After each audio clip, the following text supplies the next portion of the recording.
E uma coisa que, essencialmente, as lideranças têm que manter e continuar é autoconhecimento. Assim, a gente está sempre se conhecendo. Tá. E aí você tem que estar aberto para ouvir, para buscar feedbacks e tal.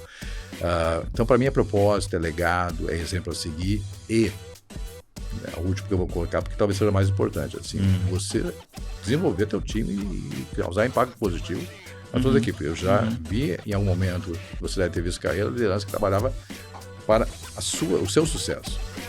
É sucesso coletivo.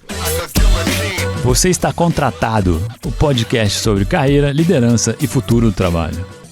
Fala, turma, sejam bem-vindos. Mais um episódio do Você Está Contratado. Eu e o Gedson recebendo mais uma pessoa ilustre do setor de recursos humanos, César Bresciani, que está com a gente. Seja muito bem-vindo.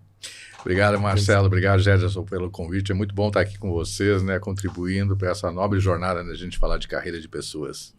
Obrigado, César. Vamos lá. De onde é que veio o convite para o César? Você sabe, Gedson? Eu te expliquei? Acho que não, né? Não expliquei. Não, e eu também não perguntei. Eu acredito, né? Aí isso já entra nos cortes depois, né? Nas edições. Não, isso aqui já tá valendo. Agora não é ensaio, a gente já tá ao vivo já. Já tá. Então, deixa assim mesmo? Não. Sim, não. Tem o e-book que o pessoal já sabe, que eu olhei lá os 500 profissionais que lideram recursos humanos nas maiores empresas brasileiras, e o César é uma das personas. A persona, o Business HR, o Career HR e o Company Man. Então, o Company Man é uma pessoa que tem profundidade num determinado setor, e o César foi gentil a ponto de colaborar lá com umas aspas. Então, tem no e-book lá uma frase dele que legal. também. Bacana. Muito Obrigado pelo legal. convite, Marcelo, mais uma vez. Então, vamos lá. Vamos nessa. Bora. Está na ponta da língua aí? Posso largar a primeira pergunta, Bora. já que a gente já vai. Vamos embora. Qual o papel do RH hoje, na tua concepção aí, César? Como é que você vê? Jefferson, tem coisas, Marcelo, que trazem desde sempre tão presente, né? Desenvolver liderança, trabalhar ambiente de trabalho, né? A diversidade, mas tem coisas que se acrescentam, né? Uma delas, segurança psicológica, cada vez mais. E um papel adicional que eu coloco é a necessidade de fazer esse equilíbrio da humanidade, né? Porque a gente está num momento de muita agilidade de transformação, então quem tem que ter o olhar humano para todos os sentidos, né, de acolhimento das pessoas, desenvolvimento da liderança, de criar a cultura e o clima adequado, é o RH. Eu diria que hoje o RH se tornou cada vez mais o protagonista da gestão de pessoas no sentido mais amplo possível, né? Materializa isso para mim. Como é que isso se traduz no dia a dia? Então, vamos pegar o dia a dia do que eu falo com o meu time, que eu considero, assim, a gente tem que estar todo momento atento, né, aonde a cultura está traduzindo aquilo que é desejado, no sentido de promover o crescimento humano, promover o impacto social, obviamente sem levar e deixar de levar em consideração o resultado, né? Porque as coisas têm que estar junto. Mas é ser protagonista, é ser vocal, né? Se algo foge dessa dimensão, quem tem o papel e a possibilidade de fazer essa reflexão e esse chamado é o RH. Quem é o protagonista da mudança? E essas fases sempre são presentes, mas tem que ter uma postura ativa, né? Nós não podemos estar dentro de um ambiente de transformação cultural, dentro de um ambiente empresarial, sem uma voz e sem um protagonismo. Porque eu sempre digo, quem fará esse papel, além do RH, sem ser as lideranças, naturalmente, né? Os conselhos da organização, mas o RH é quem articula esse movimento de uma forma completa, né? Quando você fala da voz, né? A gente fala Estou pensando aqui, né, da oratória, né, do tipo de discurso, da narrativa dentro da corporação, né? Mas eu também vejo mais do que a voz, a escuta, né? Perfeito, Jefferson. Porque é o escutar, né, do tipo escutar e observar, né? Talvez todos os sentidos, né, César, assim, do tipo tá ligado no que está acontecendo, né? Perfeito. Você tocou num ponto que eu tenho trabalhado muito ultimamente, que é a escutativa, né?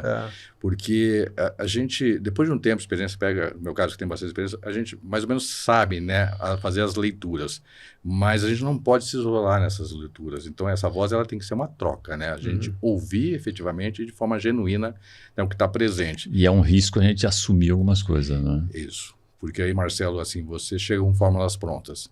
E cada vez mais, né, a gente fala hoje de cocriação, né? Tudo é cocriação. Então, uma cultura, uma gestão, uma liderança é cocriação. Então, a voz, eu fiz recentemente um treinamento que falaram em outras coisas, cuidado com o julgamento. Então, assim, é a escutativa e o não julgamento. Porque, no final, cada situação é uma situação e uma empresa é feita de várias situações. A gente vai criar uma espinha dorsal, que é o DNA da empresa, mas a gente não pode perder de vista particularizar situações específicas, porque cada jornada é uma jornada. Estamos falando de pessoas, né?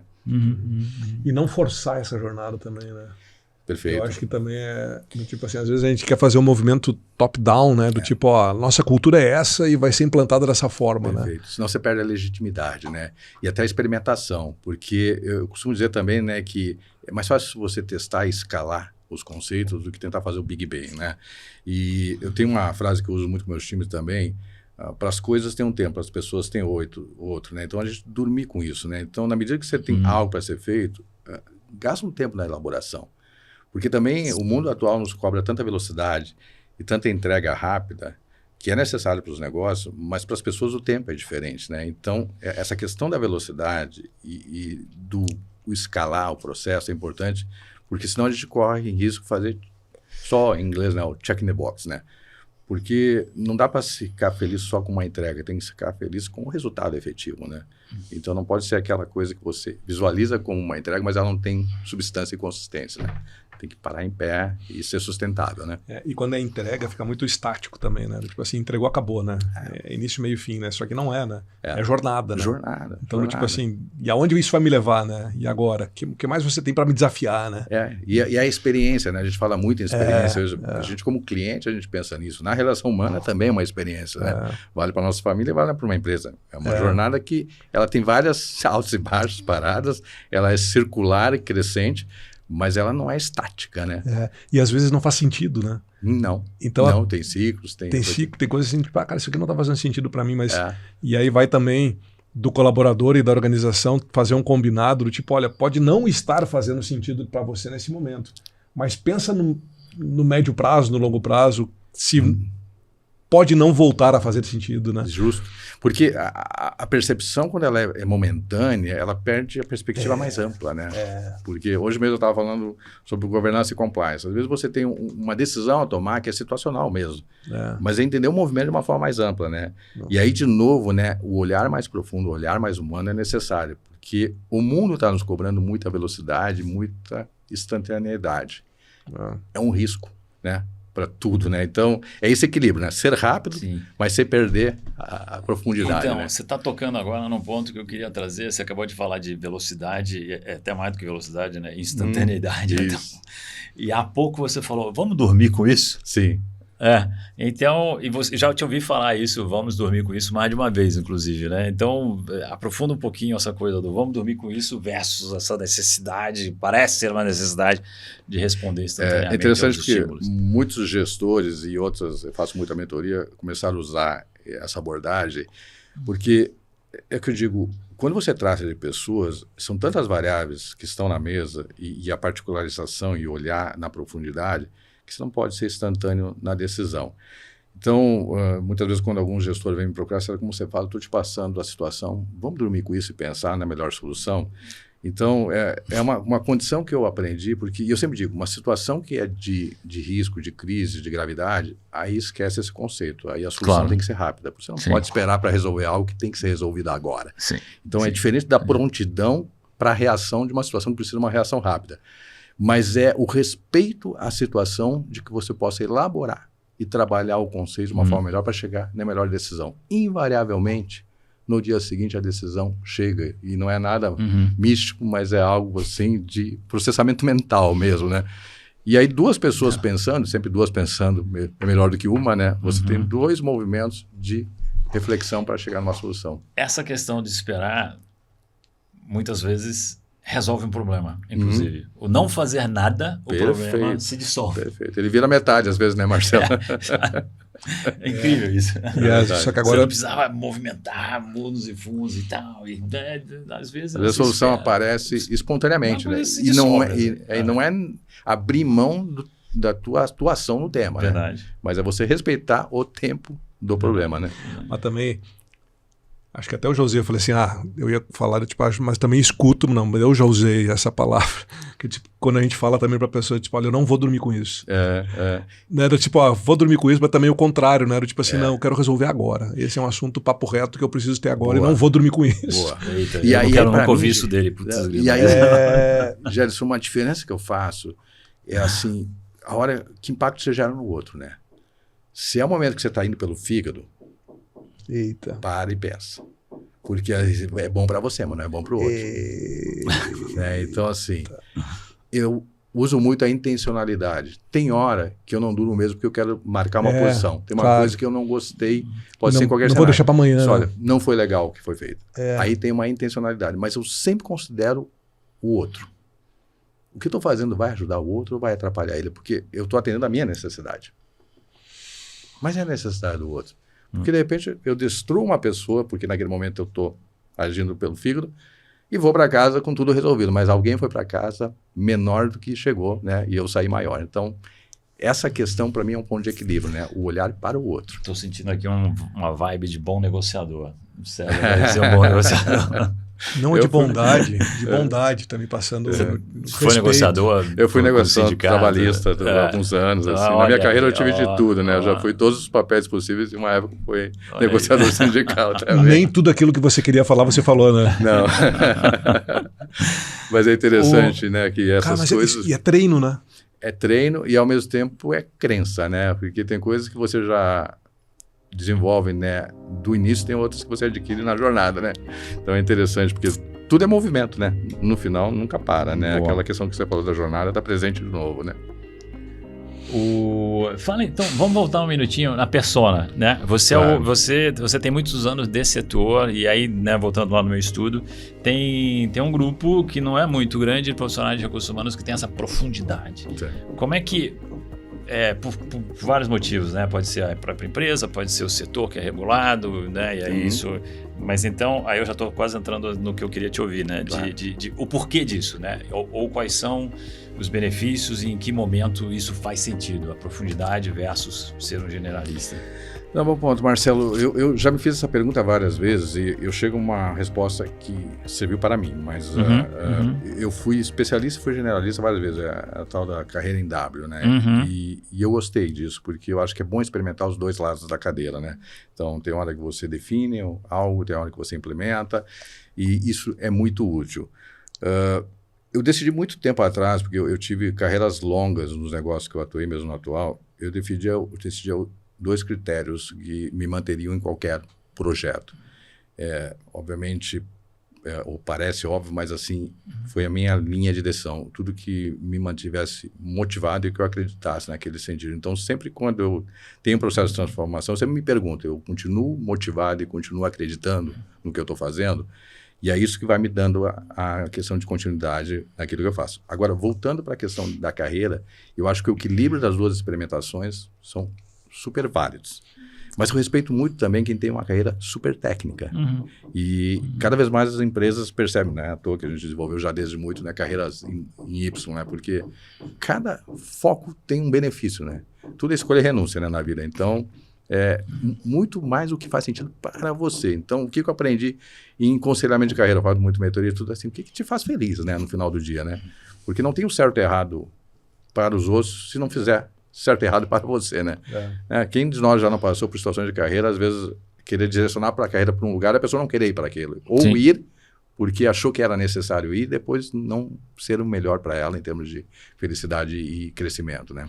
Ou alguém falar para você que você tem que ir, né? Sim. Isso aí não Sim, delega para ninguém. Não é incomum, né? Sim. Assim, uma coisa é a gente perguntar, né? Até a própria mentoria ajuda muito a isso, né? Você ter uma pessoa com quem você pode conversar e, se possível, isenta da decisão, que possa te aconselhar. É diferente, né, do que alguém de você dizer, não, o que você faria no meu lugar? Não, peraí. Quem tem que tomar a decisão é você. No final do dia, a resposta é muito pessoal, né? Muito. Tanto que nas mentorias eu sempre pergunto, quando está num dilema de carreira, o que você quer para a tua vida, né? Eu já vi carreiras mudando totalmente, né? Entre empresário, empreendedor, entre uma formação para outra. E aí é muito bacana quando você vê que a pessoa se encontrou, né? Eu tenho uma outra frase que eu digo, a vida é mais sábia do que a gente, né? Ela vai dando os caminhos, né? Mas a gente tem que escolher esse caminho e seguir nele, né? Mas ela vai te dando pistas, né? Fica ligado, né? Fica ligado porque, né, o sinal está lá, né? A gente falou do papel de recursos humanos, né? Onde é que está a fronteira aí, os limites, ou se talvez não existam, né, entre a responsabilidade de recursos humanos, profissionais de recursos humanos e as pessoas que estão em posição de liderança? Eu já refleti muito também sobre isso, Marcelo. Assim, eu venho de uma reflexão longa de pensar numa liderança que seja cada vez mais autônoma, que é nosso desejo, né? E a gente cada vez mais deixando essa independência funcionar. Mas eu percebo que a gente tem um poder de contribuição, um lugar de fala muito relevante. Uhum.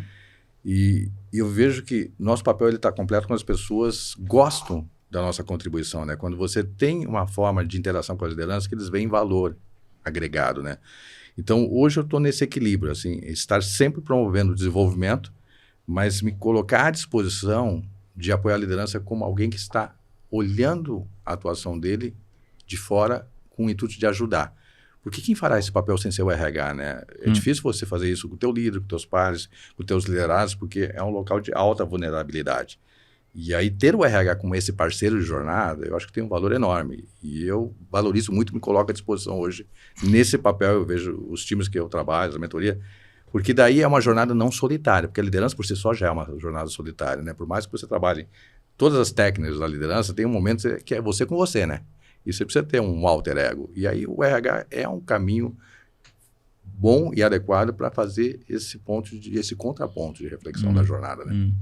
Legal que você falou, o lugar de fala, né? O espaço do RH. O espaço do RH é pensar nas pessoas, né? Pensar em gente, humanização, em trabalho em equipe, cultura e tal. E a gente fala muito, RH tem que conhecer negócio, RH tem que conhecer negócio. Eu também falo muito isso, RH tem que conhecer negócio, né? Mas corre o risco de exagerar. Isso. E se todo mundo fala do negócio, quem é que vai trazer a perspectiva de gente para a conversa, né? Então, eu também tenho que me lembrar disso, né? Assim, né? Peraí, né? Perfeito. A gente tem que trazer para essa conversa aqui, porque se eu não falar disso, ninguém mais vai falar. Tipo, o RH tem que entender de gente, né? Perfeito. O RH tem que entender do que passa com essas pessoas. Assim né? como o CFO vai falar de finanças, finanças, o RH vai falar de marketing vai falar de campanha de marketing. Mas se o Sabe- RH não falar de gente, provavelmente nenhum dos outros vai falar. Não, vocês colocaram outro ponto super relevante, assim, eu cheguei num ponto na minha carreira de reflexão, e eu repasso isso também para as pessoas, hoje se fala muito de ambidestria, a gente tem que ter essa ambidestria. Sim. Se a gente não conhecer do negócio, não fala de resultados, a gente não se habilita, de novo, ao lugar de fala. Senão fica um RH... Não conquista o espaço, né? um RH, às vezes, muito mais conceitual e não efetivo em termos de integração. Então, metade da nossa jornada é isso. A gente tem que saber para que a gente está trabalhando no final do dia. Qual é o valor que a gente agrega e se isso está sendo efetivo na reta final do negócio e se transformando em resultado. Mas a outra metade, talvez mais do que a metade, né, é que o Jefferson falou, nós somos as pessoas ou as lideranças que vão olhar as pessoas, a cultura, o ambiente. Então, as duas coisas, não é é e. E se você esquecer um dos dois lados, a balança vai dar errado. Problema. Vai dar errado. Se você ficar só no conceitual, o teu cliente não consegue receber as tuas recomendações. Se você ficar só no business, você perde o olhar de pessoas. Mas isso acaba sendo até injusto, né, com a área de RH, né? Porque se... Vale mais. Hã? Vale mais. Vale mais. Isso aí tem Não, porque eu tô coisas achando- pra sair daí, né? Não, porque eu tô achando assim, pô, o cara de marketing tem que entender de marketing, o cara de financeiro tem que entender de números, e o RH tem que entender de tudo um pouco, né? Inclusive, não é para se apropriar disso e não virar tirador de pedido, né? Por isso que tem muita gente dizendo hoje que o próximo CEO Sim, é um cara que proveniente de RH. E a gente já vê alguns casos desses, né, Sim. Marcelo? Eu acho muito bacana Já, essa transição, já. porque tem vários elementos presentes. Inclusive, episódio com Carlos Brito, que Carlos era Brito. negócio, isso aí. passou por RH e hoje é CEO de uma empresa. A Gabriele também. Gabriele da Zeiss. Das AIS, Lentes. Ótimo, exatamente. Mas eu vou pegar a tua deixa para trazer outra coisa que eu reflito também, que é injusto, entre aspas, para o RH, mas necessário. Outra coisa que eu percebo, nós somos uma fonte de energia, as pessoas procuram a gente para aconselhamento, para apoio, a gente tem que estar sempre bem. Uhum. E não é o jeito poliano de estar bem, porque a gente é uma fonte de energia. Então, eu sempre digo para os meus times, como é que a gente contrabalança isso? É ter conexão e grupo de apoio, né? A gente tem que se apoiar entre a gente, porque eu tentei umas 2 vezes na minha carreira com um cliente, seu RH que entrou na sintonia da frustração que ele estava. Ele disse, não, César, você não, eu estou precisando do teu apoio, eu preciso de uma reflexão sua. Eu disse, opa, tudo bem, deixa eu voltar para o meu lugar. A primeira vez que isso aconteceu comigo, eu fiquei pensando, poxa, mas não é justo eu ter que ser sempre essa fonte de energia. Eu disse, mas é um papel necessário na organização, só que você tem que estar bem com isso e você tem que buscar, né, conexões que te equilibrem esse processo, né? Senão você fica sobrecarregado, né? Caraca. Parece que é soft, mas é hard, né? Tipo, não pode quebrar, né? O famoso quem esse é o cuida ponto. de quem cuida. Quem cuida de quem cuida. É. E não pode quebrar. E, ao mesmo tempo, você precisa ter locais para descompressão, né? Então, cada vez mais eu percebo que a conexão, né, o compartilhar e ter redes de apoio é fundamental. Eu não tenho esse número para o Brasil e nem para o mundo de recursos humanos, mas nos Estados Unidos, no setor de saúde, 61% dos enfermeiros dizem que querem deixar o setor de saúde por esta carga que se impõe neles, né? Que eles estão cuidando de todo mundo, Sim. mas não tem ninguém olhando por eles. Olha só, 61% da população que trabalha em enfermagem nos Estados Unidos quer sair. E aí você vê, né, Marcelo, de novo vem o RH, né? Quer dizer, tem que ter um RH olhando para isso, criando espaços de descompressão, segurança psicológica, rede de apoio. Quer dizer, tem elementos que precisam ser inseridos nesse contexto para trazer um ponto de equilíbrio, né? RH de novo presente, né? E, colocando pressão nisso tudo, temos tecnologia, startups, inteligência artificial, mudanças geopolíticas, econômicas, políticas e de comportamento e de gerações e mais algumas coisas. Tudo junto, misturado. Tudo junto misturado agora. Aí o Marcelo agora veio que botou a máquina junto com o agora negócio. foi um Esquece rolo compressor, né? Esquece o humano, agora bota aí, joga. Tem mais isso aí para você cuidar também, né? Ele foi um líder de negócio agora. Caramba. Ajuda a resolver isso tudo. Isso. Me ajuda a resolver esse negócio todo. Como é que vocês estão lidando com inteligência artificial? Vamos começar por IA, assim. Primeiro, eu acho bacana entender a jornada e todas as etapas de transformação é isso. Tem um momento do novo, né? E até do receio do novo, e tem hora que é abraçar, né? E colocar como parte do processo. Me lembro quando entrou as redes sociais, eu mesmo ficava olhando e disse, cara, onde vai dar isso tudo até o dia que vamos abraçar? Então, IA, eu estou militando, defendendo na fase assim, vamos experimentar, vamos testar. Então, colocando grupos focados que possam experimentar a ferramenta, pessoas que tenham mais desejo pela tecnologia, até para depois serem multiplicadores. Boa. Porque não dá para também colocar em toda a organização direto, porque senão é aquela questão que a gente conversou naquela hora, Jefferson, ir aos poucos para não dar o Big Bang, né? Porque, então a gente está com umas 50 pessoas, no nosso caso, na experiência, testando ferramentas novas para depois serem disseminadores. Gente de vários departamentos. Vários departamentos. E aí depois, obviamente, você vai trabalhando upskilling, reskilling, para poder são passar os teus desbravadores. Justo. Boa. E por outro lado, é separar, assim, o que é aquilo que já tinha e que é com um novo nome, aquilo que é novo e aquilo que pode ser modismo. Esse dia eu vi o Gartner dizendo que 30% dos projetos de IA não vão dar certo. Natural. Exato, é natural. O metaverso no passado, muita se experimentou e desapareceu. Faz parte das rupturas e das transformações. Minha preocupação só com IA sempre é a gente entender que ela traz, né, automatização, ela traz análise de dados, ela traz experiências, né, os onboards, outras questões que ela pode acrescentar muito para garantir a entrega, mas eu tiro um lugar de fala que a gente não perca a humanidade no processo de IA. Ela vai te dar números porque ela está emodulando, né, ela está juntando informações e gerando soluções possíveis, mas a escolha da solução melhor ainda é humana. Então, a gente não perder de vista que o IA tem um componente humano essencial, né? Como saber se sua empresa tem fit com a Allia? É simples. Se você deseja oferecer benefícios inovadores para o seu time ou busca uma alternativa unificada para benefícios de saúde física, mental e financeira, a Allia é a escolha perfeita. Ofereça mais para os seus colaboradores. Conheça a Allia. Aí na hora que eu escuto isso,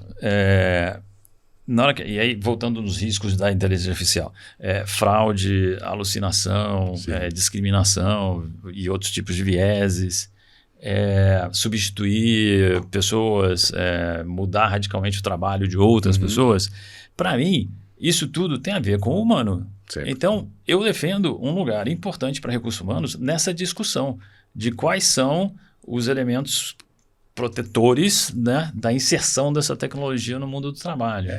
E os caminhos também, esse ponto é principal principal, né, o cerne da questão, né, Marcelo, mas também como é que é o caminho que eu faço para trazer as pessoas que estão fora para se inserirem e para levar para outras carreiras possíveis. Isso. Né? Eu lembro no agronegócio no passado, a gente começou a ter automação de máquinas, tudo, tem pessoas que faziam trabalho manuais. Que as empresas fizeram, começaram a capacitar elas, e hoje é bacana, você vai nas máquinas, tem tecnologia embarcada, um monte, e pessoas que antigamente faziam um corte manual de processo agrícola e hoje estão lá. Mas tivemos que levar eles para esse lugar, né? Capacitando, gerando desejo. Sobe o nível de entrega, né? E de formação, de capacitação. E a gente chamava isso de formação, capacitação, treinamento. Hoje a gente chama de upskilling, reskilling, né? Para ficar bonito. Assim. Na essência, a gente muda. Esse dia, uma pessoa de IA me falou, se a gente pensar, o homem está tentando transferir o cérebro dele para uma máquina, desde que começou, né, a disputa de xadrez dos russos lá. Então, o IA é outra etapa da nossa transferência do cérebro para a máquina. Só que a gente tem que transferir o cérebro não o coração, né? O cuidado é que a gente não passe junto ao lado humano. E diga, não, a máquina decidiu. Por exemplo, eu quero usar muito IA para predição de turnover, para avaliações de liderança, para uma série de questões, mas eu nunca vou abrir mão de a gente ter a última palavra na análise, na tomada de decisão e contextualizar aquilo que a IA não enxerga, né? Que são outros elementos que estão envolvidos numa tomada de decisão. Então é esse equilíbrio, né? A máquina ela tem um propósito e uma finalidade, mas ela não pode substituir a humanidade. Ou até contrariar, né? Do tipo assim, ok, você agora me esclareceu, estou aqui com dados e fatos, mas a decisão... Agora deixa que eu decido, a decisão é minha, né? É isso aí. Dá até o risco, né? O risco quem vai tomar é o humano, não é a máquina. Né? E vai viver com as consequências. E vai viver com as consequências. É isso aí. Exatamente. Que é um papel mais nobre, né? Alguém está fazendo o trabalho operacional de coletar e analisar dados e nós estamos focando na decisão. Então, é uma tecnologia poderosa, não tem a menor dúvida disso, mas para mim não vai acabar com o mundo e nem vai acabar com os empregos. A gente vai criar outros empregos a partir de um nível, um patamar de performance que essa ferramenta vai nos permitir. César, você trouxe um exemplo, né, do agro, né? E aí se a gente para pensar também quanto trabalho era realizado de forma até desumana, né? Exato. Das pessoas no meio do campo, numa situação completamente... absurda de trabalho, insalubre, desconfortáveis minimamente. E que hoje em dia não precisa mais. Não, é capturar o Eu vou lembrar, a gente teve uma profissão que era ser eunuco. Não é muito agradável isso, eu imagino, né? Você está olhando para mim. Tá vendo? Depois você dá um Google, eunuco.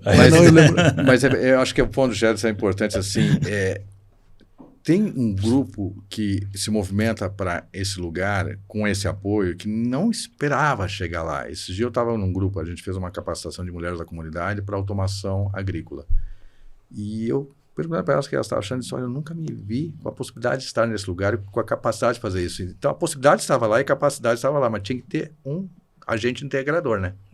Que aí são as empresas, né? Então, achei muito bonita a fala dela. Ela disse, nunca me vi trabalhando num computador, não achei nem que eu tinha capacidade, nem a possibilidade. Sim. No final, de novo, as duas coisas estão presentes se tiver alguém propiciando essa conexão, né? Então, foi muito bacana perceber. E isso é um diferencial humano, né? Perceber essas oportunidades, né? Porque a AI olha para trás, né? Ela procura padrões do que já existiu. Então, ela não exatamente vislumbra a oportunidade de fazer coisa nova. Por enquanto. Vamos ver. É uma jornada, como diz o Jefferson. E para onde você acha que a gente está caminhando? Assim, qual é o que está? Eu sempre acredito numa frase, numa definição, que a gente sempre vai estar se transformando na nossa melhor versão enquanto humanos, né? Uma pessoa otimista aí, Marcelo. Por natureza. Fazendo um contraponto. Por natureza, por natureza. Mas eu também acredito que tem que ter intencionalidade. Então, eu acho que é esse equilíbrio. Se a gente pegar cada ciclo desse, se a gente pegar desde a Revolução Industrial, como vocês falaram, todas as condições elas vão melhorando no geral. O meu cuidado hoje, assim, o meu olhar é essa questão da empatia, da escuta e da inclusão, porque no final, esse dia eu vou dar um exemplo, eu tive numa palestra sobre liderança e alguém falou, mas tem um grupo de jovens que não querem estar em algumas atividades, tal e tal. Eu disse, é verdade, eles têm o direito de buscarem outras carreiras que estão mais atrativas para eles. Então, um dos nossos papéis é demonstrar que essa carreira é uma carreira muito interessante também, por isso que eu trabalho muito com portas de entradas, com jovens talentos, para experimentação. Experimentou, não gostou, tudo bem, mas experimente pelo menos. Mas eu fiz uma provocação e ele disse, quanta gente a gente está deixando de fora que quer entrar e a gente não está olhando, né? E aí entra outras questões, né, de capacitação de quem não teve oportunidade de ser capacitado em alguma profissionalização, alguma questão de etarismo, outras questões estão para a gente. Então a gente às vezes olha quem não quer estar e tem um grupo que está querendo e precisa ser alcançado, né? Então esse olhar, e aí voltando para a tua pergunta, Gerson, é nossa missão, eu trabalho nisso mentoria 5O, a nossa melhor versão, essa frase é conhecida tudo, parece otimista demais, mas assim, no final do dia, parte tudo da gente, né? Como pessoas, como empresa e como comunidade, né? Então, não fugindo da tua pergunta, assim, tem um desafio de transformação que é relevante, a gente está vivendo ele, né? E a gente vai ajudar a chegar do outro lado, né? Sempre a gente chega do outro lado, mas ainda vai ter que ter de novo, e eu estou insistindo nessa palavra que eu tenho usado ela muito, é o olhar humano, de não perder a visão das pessoas, da humanidade, da conexão. Você traz uma perspectiva interessante, né? Tem gente que não quer trabalhar no nosso setor de atividade, não quer fazer essa função, e a gente se martiriza e quer convencer a pessoa, assim, né? Vamos trazer, né? Vamos convencer, vamos fazer employer branding, qualquer coisa. Mas tem um monte de gente que talvez a gente não esteja olhando para eles e que querem. Que querem. Vamos dar atenção para esse mundo aqui, para esse povo. E é a mesma história que eu penso para a pesquisa de desligamento que a gente faz. A pessoa foi embora, a gente vai lá e pesquisar e saber por que ela saiu. Vamos dar mais atenção para quem está conosco, quem escolheu, quem quer ficar, quem veste a camisa, quem gosta daqui. Vamos entender esse público aqui para nos ajudar a trabalhar melhor e mais para eles e trazer gente nesse perfil, desse jeitão, versus quem já decidiu ir embora. Assim, também tenho uma visão diferente assim, das pesquisas. Para não ter o olhar da escassez, mas da oportunidade. Não gosto muito disso. Eu também não. Outro dia eu falei, não serve para nada. Para um público de RH, fica todo mundo olhando para mim. Como assim? Pesquisa de desligamento não serve para nada. Então, não posso falar disso. Né? Tem, né? Nossa, olha aí, cara. Perdão, desculpa. Mas... especialmente se você não fizer nada com ela, né? Porque muitas vezes você tem o dado, né? E aí vem a IA de novo. Você tem o dado, analisa, mas se você não tiver a atitude, aí a gente volta para o elemento humano. Mas que atitude eu tenho, né? Porque você sabe, às vezes uma pesquisa identifica uma liderança que está falha, e aí você tem que agir sobre isso, né? Desenvolver, dar feedback. Feedback, comunicação, de novo, é outra coisa presente na relação humana e nas carreiras a todo momento, né? Podemos chamar de nomes diferentes, mas comunicar é chave. Você já jogou aí várias competências interessantes para o profissional de recursos humanos, né? Mas tem uma que você ainda não mencionou, mas você falou comigo já também. Claro. Coragem. Coragem. Qualifica coragem nesse contexto de E tem uma frase que diz, né? A coragem não é ausência de medo, mas a capacidade de agir apesar dele, né? Assim, tem vai com medo de tudo. Vai com medo de tudo. Porque, lógico, você tem situações que você não domina todos os elementos, você não tem todas as respostas. Então, se o propósito é genuíno, se você está bem intencionado, vai com isso mesmo, né? Mas é não passar à toa na vida de ninguém. Eu uso muito essa frase também. A gente está ali fazendo conexões e eu sou muito adepto a gente fazer leitura o tempo todo. Leitura do ambiente, leitura das pessoas, mas eu digo, você tem que fazer algo com isso. Então, a coragem é de se expor, a coragem de propor, a coragem de ouvir não, porque eu já tive situações que a primeira reação não foi positiva. E aí a pessoa elabora e volta, mas o importante é, de novo, você saber que você está fazendo aquilo num genuíno interesse de desenvolvimento da empresa, da organização. Que isso é importante, né? Genuíno interesse. Justamente. Por isso que eu brinquei aquela hora, não dormi com isso. Se for algo que é para você defender uma posição individual apenas, ou para você desopilar uma dor sua, então adia a decisão.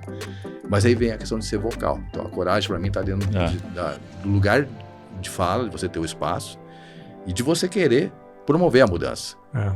Porque eu já vi na minha carreira pessoas que olhavam, e não estou falando só de RH assim, mas isso não me pertence.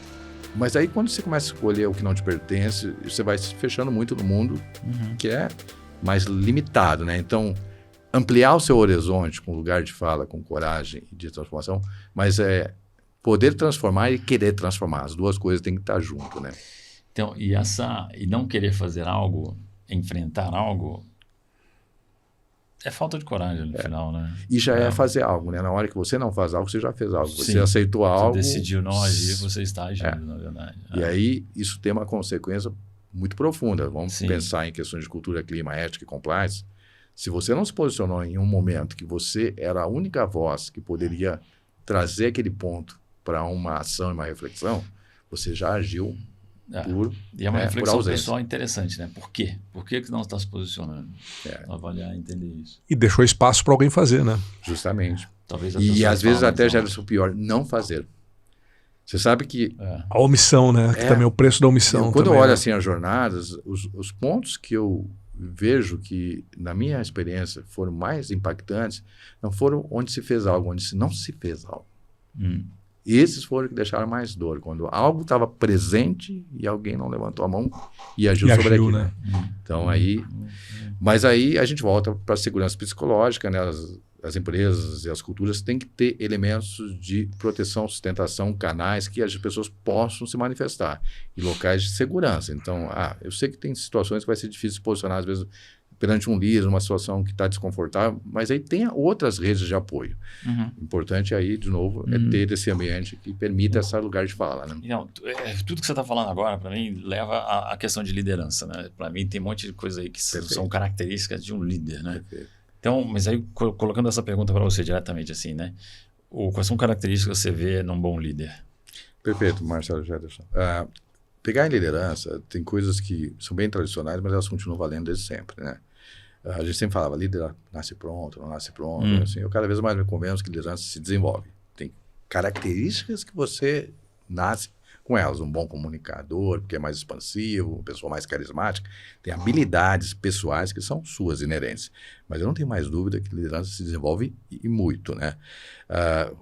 Voltando à tua pergunta, o que eu acho essencial? Primeiro, né, assim, a questão de propósito, legado, assim, por que eu quero o cargo? Eu sempre digo, quando eu promovo alguém, olha, com o cargo vem a carga, assim. Se prepara. Com o cargo vem a carga. Então, assim, quando a gente está buscando o título do episódio. O cargo vem a carga. De onde você é? Onde é que você nasceu? Eu sou gaúcho. Gaúcho?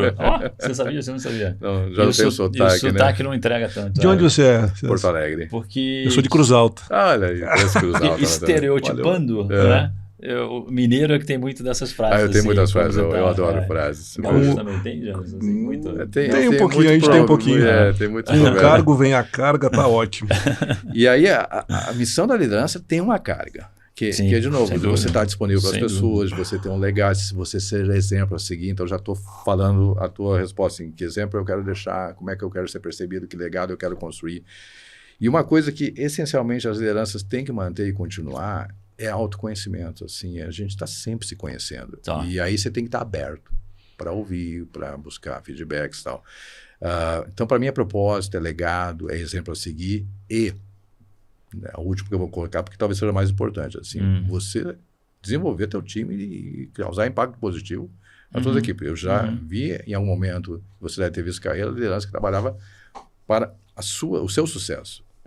É sucesso coletivo. Se você tiver sucesso individual, cara, algo deu errado na tua missão. Então, é o sucesso coletivo. Sabe, tem uma coisa também que eu tenho admirado muito nas lideranças, disponibilidade. Então, assim, é mais sobre o tempo do outro do que seu próprio tempo. É isso aí. Líder que não está disponível, repensa, porque do tipo, não ter tempo, não, entendeu? Puxa, eu tô numa posição que tô muito atarefado e não tenho tempo para. Líder não disponível é um problema das organizações. É um sinal ruim. Sem dúvida. É um sinal ruim. E algumas vezes pode ser disfarçado, tipo, mas eu quero dar autonomia. Não, é delargar. É delargar. Não, você tem que estar disponível. Disfarça-se dessa maneira. Né? Então, concordo plenamente, porque se você não está próximo, não está disponível, primeiro você não está exercendo a liderança na plenitude maior que ela tem, que é sobre os inspirar outros. Um grupo para agir. Tem uma frase que eu gosto muito que é sonhar o mesmo sonho. Assim, como é que você faz o teu time sonhar o teu sonho? Né? Estando junto, estando disponível. Né? Deixa eu fazer umas perguntas e a resposta é direcionada para o jovem profissional de recursos humanos. Me responde assim de bate-pronto. Marcelo. A importância da formação acadêmica. Sempre será importante, sem dúvida, mas eu acho que ela tem que estar junto com a prática e a experimentação. Assim, eu já vi na minha carreira pessoas que... Esses tempos eu estava até com uma pessoa que estava desenvolvendo uma certa habilidade e disse, olha, agora eu vou fazer um outro curso. Ele disse, olha, está na hora de parar o curso e experimentar mais, né? Vamos praticar, né? Então, é o equilíbrio. A formação é importante. Mas eu, por exemplo, sou formado advogado e eu virei psicólogo pela vida, né? Porque eu gosto muito do humano, então eu brinco que eu virei psicólogo pela vida. Você fez direito aonde? Eu fiz direito na PUC, São Paulo. Mas eu comecei no Sul lá. Então, eu queria saber. Não, comecei na Unicinos lá, já que são os gaúchos. Então, Marcelo, assim, eu acho que a formação é importante, mas mais do que a formação é a vocação. Eu já vi engenheiro dar certo em RH, já vi advogado dar certo, já vi psicólogo, já vi todas as formações darem certo em RH. Então não é só sobre a formação, mas é importante ter a formação. Experiências práticas diversas, assim, para o CHRO é importante transitar em várias áreas do RH e fora do RH também? Eu particularmente prefiro a jornada mais múltipla possível. Assim, não quero usar o meu exemplo, mas eu tive essa possibilidade e gostei, né, de experimentar várias experiências, operação, corporativo, várias áreas e tal. Dá muita amplitude, muito repertório, né? Vi RHs que passaram por negócio, foi ótimo também. Eu já pensei na minha carreira em um momento ir para RH, mas, de novo, isso não é habilitador, são diferenciadores. Né? Vai te dar algo a mais. Mas já vi RHs com uma carreira extremamente clássica, especializada, que viraram CHRO e foram excelentes porque tinha a vocação e o olhar humano, né? Então eu diria, tudo é importante, sem dúvida, não descarte nada. Mas se você fizer isso tudo e não tiver o desejo genuíno pela área, o resto não complementa. Você volta sempre nesse ponto, né? Não, é isso aí. E a última aqui.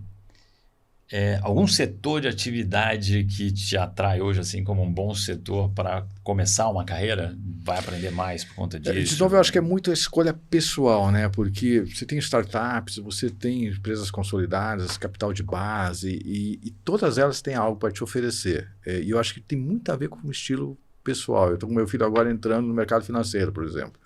Eu deixei ele muito aperto para experimentar. Eu considero uma ótima porta de entrada. Então, é um empresário enorme, consultorias e tal. Mas tem profissionais, por exemplo, para entrar numa startup, talvez não se dê bem, porque o nível de estruturação ainda não está presente, a pessoa tem que ajudar na construção. Então, se você tem esse espírito, né, de aventureiro, vai para a startup. Se você quer algo mais estruturado, vai para um ambiente consolidado. Eu acho que a pergunta que tem que ser feita, assim, é o que eu quero vivenciar, o que eu quero aprender, né? Óbvio que às vezes é a vontade e a disponibilidade, né? Tem hora que você tem que assumir o que é disponível, né? Mas eu te diria que eu olho os setores todos com uma possibilidade de aprendizado. Eu não tenho nenhum que eu diga assim, cara, esse caminho não vai ser bom. Mas é muito de experimentação para aquilo que você quer se desenvolver. Dizer que não é para você sem experimentar fica meio complicado, né? Tipo, vai lá provar, né? Fica você um tempo, né? Fígado quando era criança? Acho que era obrigado. Onde é que eu tive essa? Eu gosto, mas eu comi. Brócoli? Não. Tem que experimentar. Tem que experimentar. Até para dizer que não gosta, tem que experimentar. Né? Depois você pode dizer que não gostou. Né? Para encerrar esse nosso bate-papo, dá uma recomendação para um jovem profissional de recursos humanos. Bom, 3, vamos lá. Primeiro, assim, goste de pessoas. Senão eu já falei isso algumas vezes, mas assim, é uma essência da área. Tá? E às vezes você não entende isso. Eu, quando comecei a carreira, eu entrei mais pela área operacional, mas depois eu percebi, cara, eu gosto, né? Então tem hora de novo a experimentar. Então, se você acha que gosta, experimenta. Se não gostar, redireciona a carreira, porque 2 erros não fazem um acerto, outra fase que eu gosto, né? Então, experimenta. Você acha que tem jeito? Então, primeiro é isso, é ter a conexão com a área. O segundo é trabalhar com referências, buscar experiências, né? Trabalhar pessoas que têm... O que, às vezes, a exposição está tão próxima de você e você não absorve, né? E o terceiro é ter essa atitude de protagonismo, né? A área requer muito isso. Assim, não espere chegar as coisas até você. Aliás, o RH é muito silencioso nisso, né? Tem tudo passando ao redor e a gente lida com tudo, né? Mas não vem tudo automaticamente para você. Então, iniciativa e protagonismo. Ocupe seu lugar e cause um impacto para poder ser percebido. Mas percebido não só pela carreira, pela organização, mas pelo impacto que você gerou no outro, né? Legal. Curtiu? Pô, muito bom. E você, Sá, curtiu? Foi ótimo, passou rápido, mas eu muito agradeço bom, obrigado. muito. Muito obrigado. Obrigado, excelente. Agradeço. Excelente. E você, se curtiu, marca aí, bota teus comentários, manda para os teus amigos, assina o canal se ainda não assinou e a gente se vê no próximo episódio. Valeu, César. Obrigado, gente. Valeu, Parabéns. obrigado. Obrigado pelo convite, hein? Valeu. Até mais. Ficha técnica. Realização, você está contratado.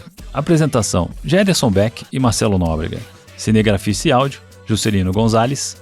Assistência, Anne Costa. Edição, Unique. Direção, Fernando Vítulo. Gravado nos estúdios da Unique.